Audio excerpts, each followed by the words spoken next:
And then I started to go through them, and that's actually the thing that really kind of spawned a lot of that. So then what do? I start going to San Diego Comic Con.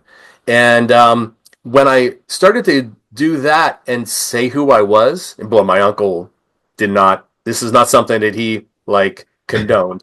I'm meeting Jack Kirby, I'm meeting Stan Lee and talking with Jim Shooter, and I'm meeting all these people. And it just so happened I got sparked into comics.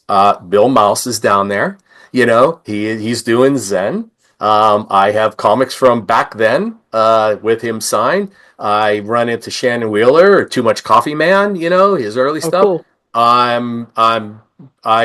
at that point, I'm now buying everything.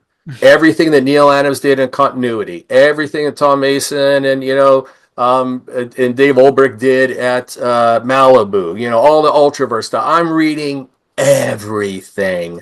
So early 90s was my era. I Yeah. was just reading, the more obscure, the better. I have so much stuff in Zen, obviously, kind of just fell into that kind of niche. So, and that was really what got me started.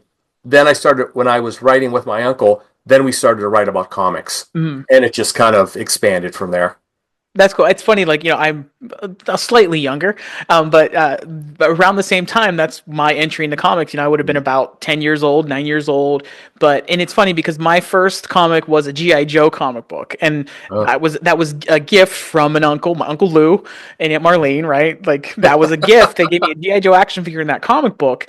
And it's funny because when I signed a copy of my book to them that their son bought for them that they didn't know they were getting, and I wrote in there, in the inscription, how that comic book was like the starting point for all this. My aunt had no idea, and it was really cool because like that, how much that had meant to me, that GI Joe and I still have that one. Many comics came and nice. went throughout the years, but I have that one. And I said today to someone, they're like, "Oh, I like to keep my comics pristine." And I said, for me, the best comic is one where the cover falls off.